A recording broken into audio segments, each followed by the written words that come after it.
let's finish off chapter 6. It's getting quite exciting now, isn't it? So we've just met Hermione. And she'd left the compartment with the toadless boy, Neville. Okay. Whatever house I'm in, I hope she's not in it, said Ron. He threw his wand back into his trunk. Stupid spell. George gave it to me. I bet he knew it was a dud. What house are your brothers in? Asked Harry. Gryffindor, said Ron. Gloom seems to be settling on him again. Mum and Dad were in it too. I don't know what they'll say if I'm not. I don't suppose Ravenclaw would be too bad, but imagine if they put me in Slytherin. That's the house you know who was in. Yes, said Ron. He flopped back into his seat, looking depressed. You know, I think the ends of Scabbers' whiskers are a bit lighter, said Harry, trying to take Ron's mind off houses. So what do your oldest brothers do now they've left, anyway?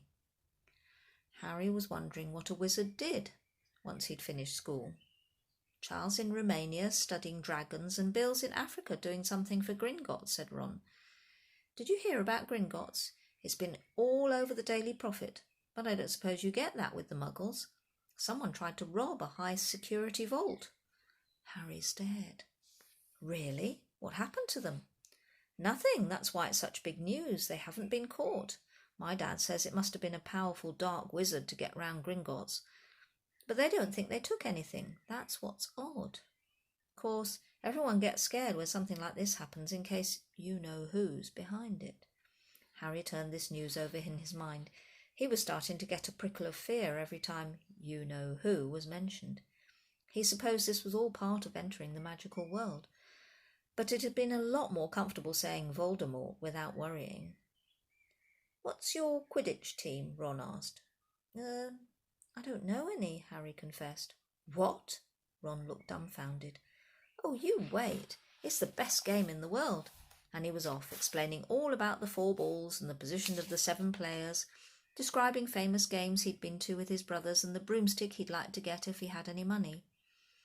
He was just taking Harry through the finer points of the game when the compartment door slid open yet again. But it wasn't Neville, the toadless boy, or Hermione Granger this time. 3 boys entered, and Harry recognised the middle one at once. It was the pale boy from Madame Malkin's robe shop. He was looking at Harry with a lot more interest than he'd shown back on Diagon Alley. Is it true? He said. They're saying all down the train that Harry Potter's in this compartment. So it's you, is it?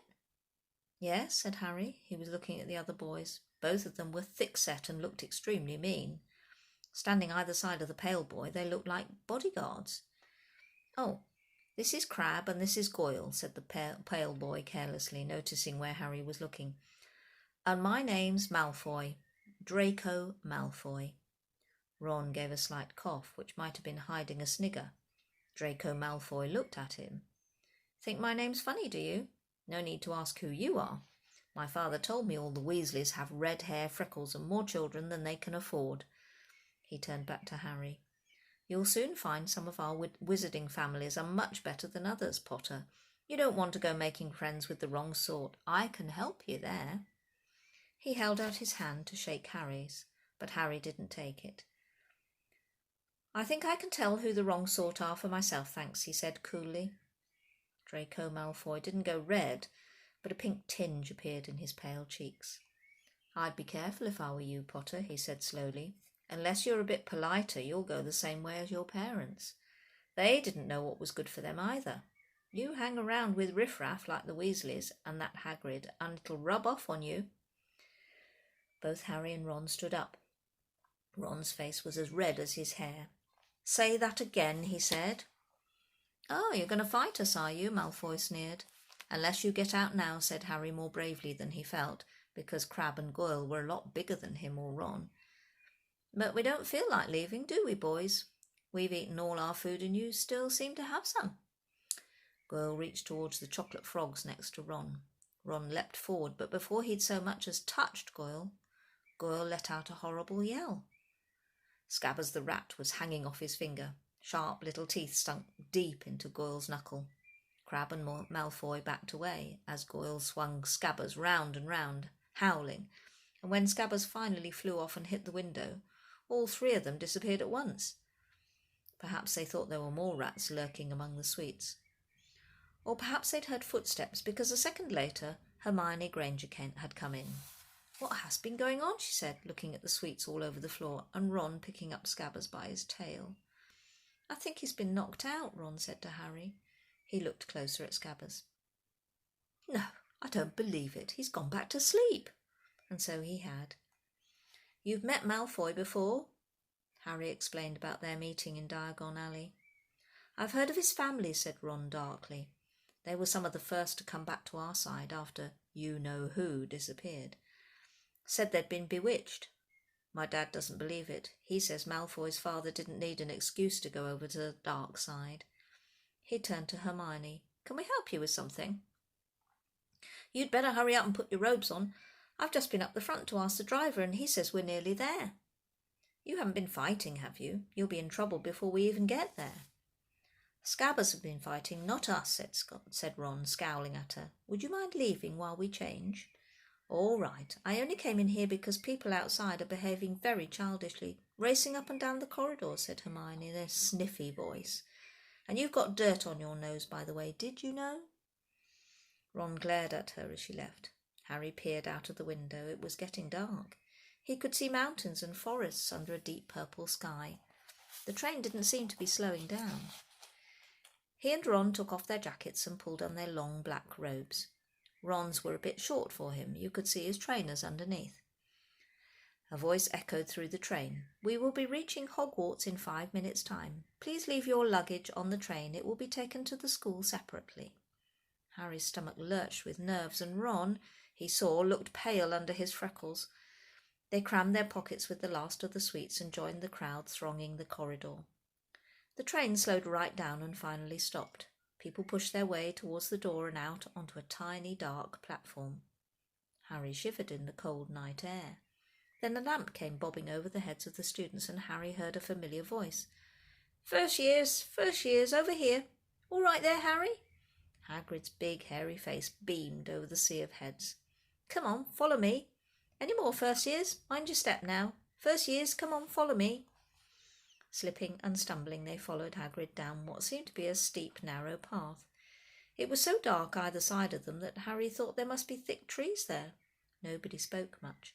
Neville, the boy who kept losing his toad, sniffed once or twice. "You'll get your first sight of Hogwarts in a sec," Hagrid called over his shoulders. "Just round this bend here." There was a loud "Ooh!" The narrow path had opened suddenly onto the edge of a great black lake. Perched atop a high mountain on the other side, its windows sparkling in the starry sky, was a vast castle with many turrets and towers.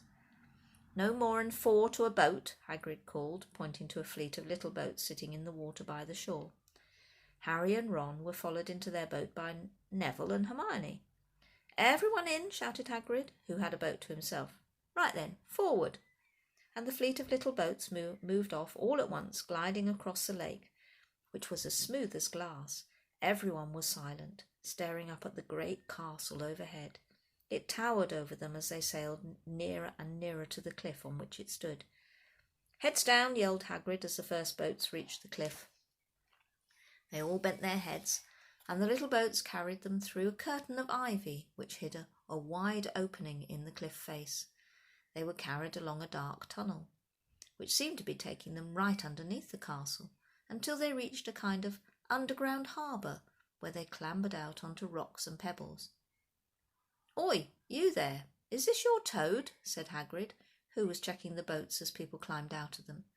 "Trevor!" cried Neville blissfully, holding out his hands. Then they clambered up a passageway in the rock after Hagrid's lamp, coming out at last onto a smooth, damp grass right in the shadow of the castle.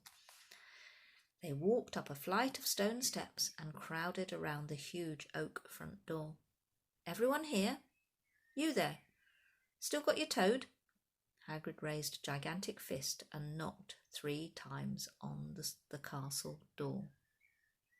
And that's the end of chapter 6. Chapter 7 I will read next time. It's called The Sorting Hat. So goodbye for now.